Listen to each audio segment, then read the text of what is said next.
بہت زیادہ احتیاط برتیں وہ، اس سے اللہ ان کے درجات بلند کرے گا. بات بہت لمبی ہو گئی، تو خلاصہ کلام کا یہ نکلا کہ بھائی جب امام مہدی آئیں گے جہاد ہوگا، عیسیٰ علیہ السلام آئیں گے جہاد ہوگا. ابھی آپ جو زمینی حقیقت کو دیکھ کے جو کرنا ہے آپ وہ کرو.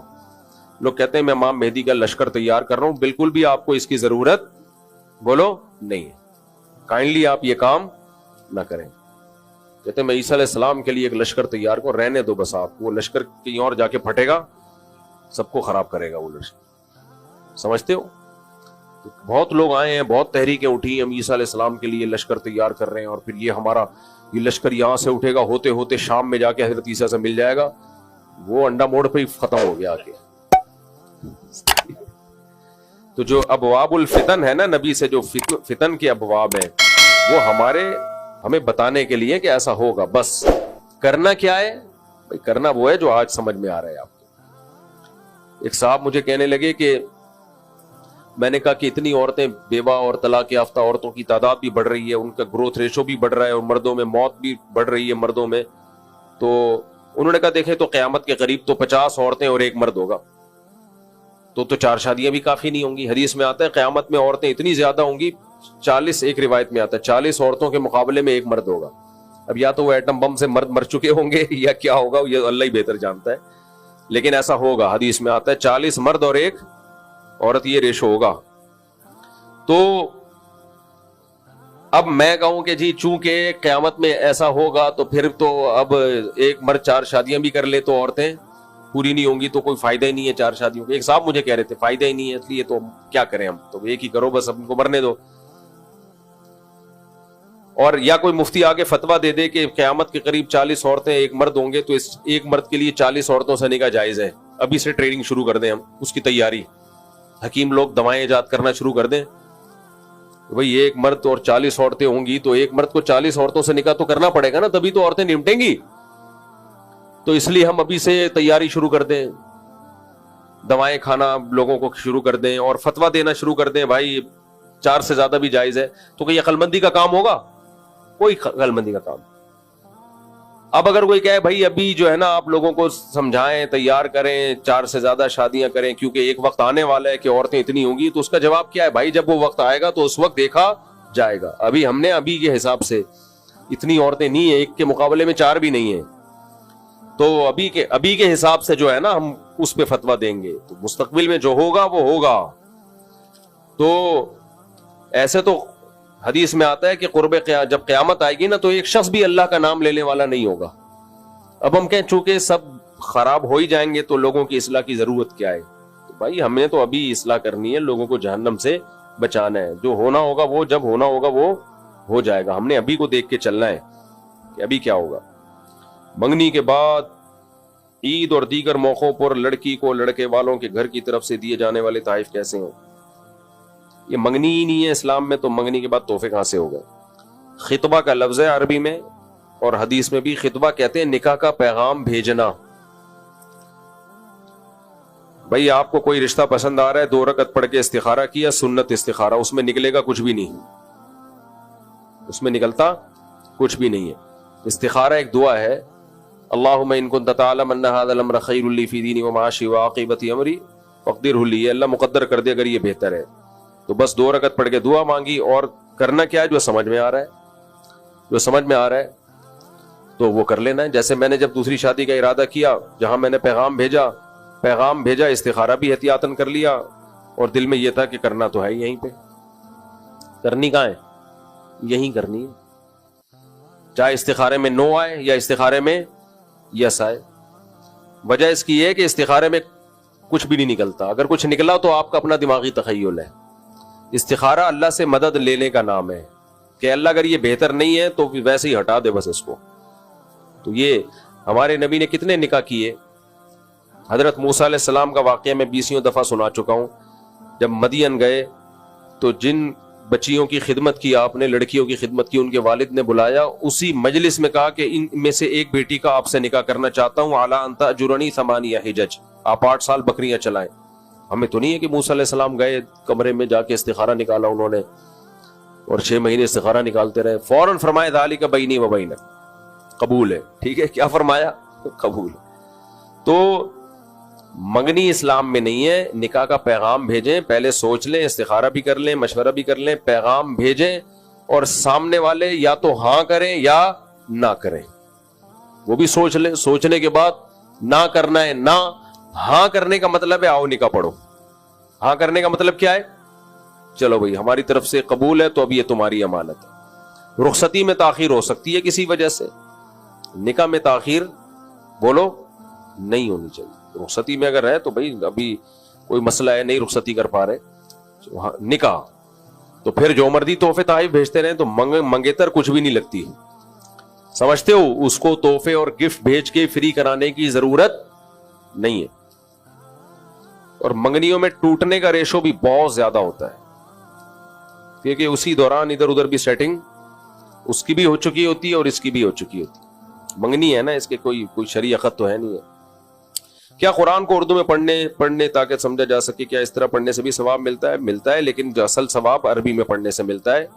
قرآن اللہ کا کلام ہے جو عربی میں ہے, وہ انگلش یا اردو میں نہیں ہے. نبی صلی اللہ علیہ وسلم نے فرمایا جس نے الف لام میم پڑھا اس کو 30 نیکیاں ملتی ہیں. حضرت مولانا شرف علی تھانوی رحمہ اللہ نے بڑی زبردست بات لکھی ہے. فرمایا نبی نے مثال دی ہے حروف مقطعات کی جن کا مطلب اللہ کے سوا کسی کو معلوم نہیں ہے. تو اس سے پتہ چلتا ہے قرآن بغیر مطلب کے سمجھے بھی 30 نیکیاں ملتی ہیں, 3 کلموں پر مشتمل ایک لفظ ایک کلمہ پڑھنے سے. تو الف 10 نیکیاں, لام 10 نیکیاں, میم 10 نیکیاں. تو یہ بغیر سمجھے پڑھنے پر ہے, تو سمجھ کے بھی پڑھو اور بغیر سمجھے بھی پڑھو.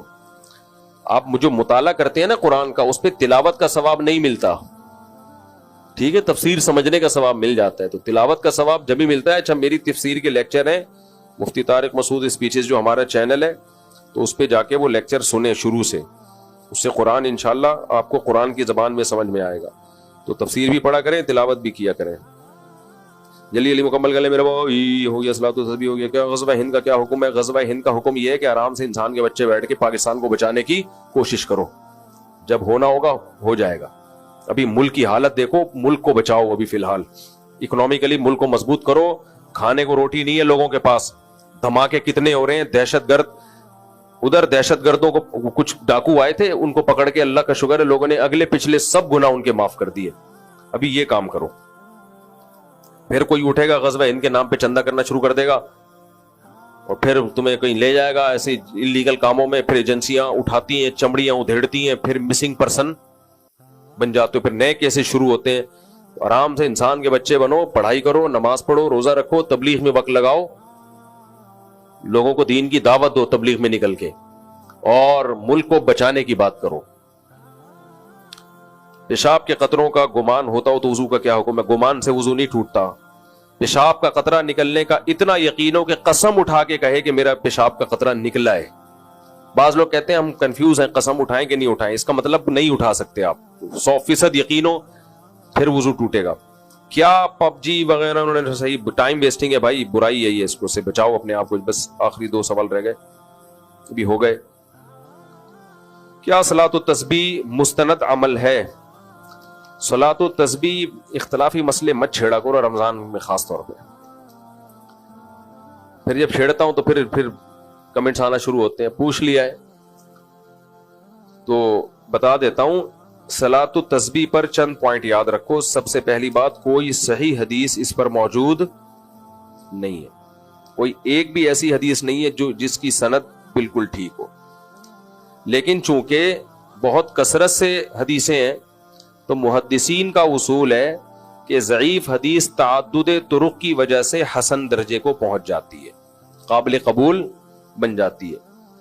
میں نے جب یہ بات کہی نا تو ایک صاحب نے کمنٹس کیے ہوئے تھے, بہت سارے لوگ مل کے جھوٹ بولیں تو کیا وہ سچ ہو جائے گا؟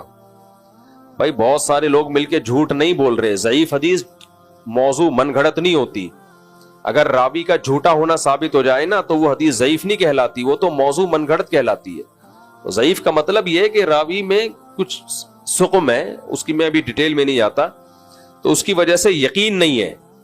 لیکن جب بہت سارے طریقے طرق سے وہ حدیث ثابت ہوگی تو محدثین کا اصول ہے کہ وہ درجہ حسن تک پہنچ جاتی ہے. تو اسی بیس پر جمہور علماء کا مذہب یہ ہے کہ اگرچہ صلاۃ التسبیح پر کوئی صحیح حدیث موجود نہیں ہے لیکن چونکہ اتنے طریقوں سے اتنی سندوں سے مروی ہے تو اس میں قابل قبول ہے، لہذا اس پر عمل کرنا چاہیے۔ لیکن بعض علماء کا موقف یہ ہے کہ یہ اصول تو اپنی جگہ درست ہے کہ بہت ساری ضعیف حدیث ہوں گی تو وہ عمل حسن کو پہنچ جاتا ہے، وہ حدیث حسن ہوتی ہے، وہ قابل قبول ہوتی ہے، اس سے شرعی مسئلہ بھی ثابت ہو جاتا ہے۔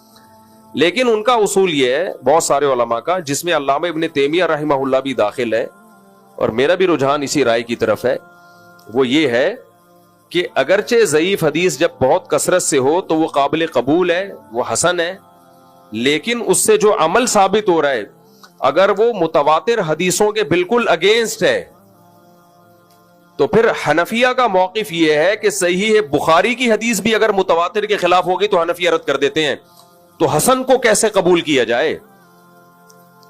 تھوڑی گاڑی بات ہو گئی، اوپر سے گزر گئی ہو، ان کو عربی میں سمجھائیں آپ میں کیا کہہ رہا ہوں، بس مکمل۔ السلام علیکم، جلدی جلدی،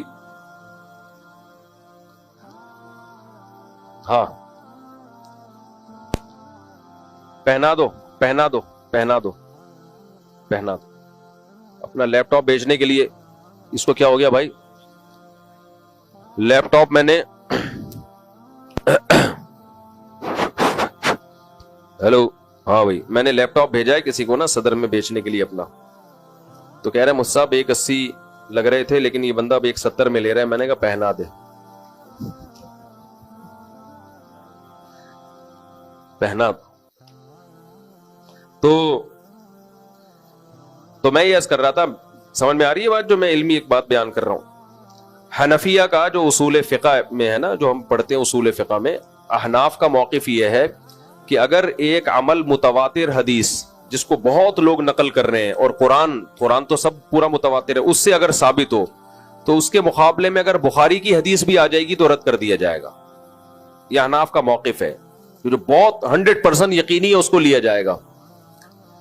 تو اب یہ جو ہم نماز پڑھتے ہیں ڈیلی بیسس پہ، رکوع میں تسبیحات، سورہ فاتحہ پڑھی، پھر اس کے بعد سورت ملا کے فوراً رکوع کرتے ہیں، تو متواتر حدیثوں سے جو نماز ثابت ہے اس نماز سے یہ پتہ چلتا ہے کہ آپ تلاوت اور رکوع میں تاخیر نہیں کر سکتے۔ اگر آپ نے تاخیر کی سجدہ سہو لازم ہو جائے گا، آپ کے اوپر سجدہ سہو لازم ہوگا۔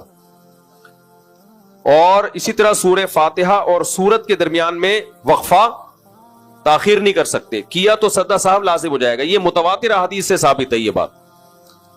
اور صلاۃ التسبیح بالکل اس کے الٹ ہے، آپ اس میں تسبیحات پڑھ کے رکوع اور تلاوت میں کیا کرتے ہیں؟ تاخیر۔ تو اس لیے احناف کا جو اصول فقہ ہے نا، اس اصول کی روشنی میں، جو حنفیہ کا امام حنیفہ کا جو اصول ہے، اس اصول کی روشنی میں صلاۃ التسبیح فقہ حنفی کے اصولوں پہ نہیں فٹ بیٹھتی، کیونکہ حسن حدیث ہے، صحیح بھی نہیں ہے۔ حسن حدیث ان متواتر حدیثوں کے خلاف ہے، جو متواتر حدیثوں سے نماز کی ایک الگ کیفیت ثابت ہو رہی ہے۔ اس لیے ابن تیمیہ رحمہ اللہ، وہ حالانکہ وہ تو حنبلی تھے، لیکن انہوں نے بھی یہ بات لکھی ہے، لم یثبت مثلہ بمثلہ، ایسی نماز جو متواتر حدیثوں کے خلاف ہو، وہ والی نماز اس جیسی حدیث سے ثابت نہیں ہو سکتی، اس کے لیے اتنی ہی پاورفل حدیثیں ہونی چاہیے۔ تو یہ چند علماء کا موقف ہے، لیکن جمہور کا موقف بہرحال یہی ہے کہ چونکہ وہ ایک عام اصول جو محدثین کا اصول ہے کہ ضعیف حدیث تعدد طرق کی وجہ سے کیا بن جاتی ہے؟ حسن۔ تو وہ کہتے ہیں حسن ہے، لہذا صحیح کے حکم میں ہی ہے، لہذا جائز ہے۔ ناصر الدین البانی رحمہ اللہ تعالی جو سلفی عالم تھے، انہوں نے بھی صلاۃ التسبیح کو سنت قرار دیا ہے، لیکن عبداللہ ابن مبارک کی تقلید کی ہے انہوں نے اس مسئلے میں۔ انہوں نے کہا کہ اگرچہ حدیثیں ضعیف ہیں لیکن عبداللہ ابن مبارک چونکہ اس کے قائل تھے اور وہ بہت بڑے محدث ہیں، تو عبداللہ ابن مبارک جیسا محدث اگر اس کا قائل ہے تو ہم اس کا انکار نہیں کر سکتے۔ تو ہم یہ کہتے ہیں یہی تو تقلید ہے، اسی کو کیا کہتے ہیں؟ تقلید۔ تو یہ تقلید جب ابو حنیفہ کی ہو تو حرام ہے، اور البانی کی ہو تو جائز ہے، کیسے ہو سکتا ہے یہ؟ لیکن علامہ البانی پھر بھی بہت معتدل تھے، تقلید کے معاملے میں بھی بہت معتدل تھے وہ۔ تو اگر کوئی ان کی رائے کو فالو کرتا ہے کہ بھئی عبداللہ ابن مبارک اس کے قائل تھے تو بھی ہمیں کوئی اعتراض نہیں ہے۔ تو اختلافی مسئلہ ہے، اس میں شدت جائز نہیں ہے، لہذا میں خود تو نہیں پڑھتا، لیکن اگر کوئی پڑھ رہا ہو تو اسے فضیلت بھی سنا دیتا ہوں، اور جمہور کے موقف پر عمل کر رہا ہے تو اس کو بدعت کہنا جائز نہیں ہے۔ یہ میرے منہ سے کبھی نہیں نکلا کہ صلاۃ التسبیح بدعت ہے۔ تو میرا موقف یہی ہے کہ جو عام نمازیں ہیں جتنی دیر صلاۃ و تسبیح میں لگے گی اتنی دیر وہی والی نماز میں لگا دو. لیکن اگر کوئی پڑھ رہا ہے تو بدعت ہی نہیں کہہ سکتے, اور اللہ کی رحمت سے امید بھی کی جائے گی کہ اس کو وہ اجر ملے گا جو روایات میں آتا ہے, کیونکہ جمہور کی رائے پر عمل کر رہا ہے, وہ کلعدم نہیں ہے.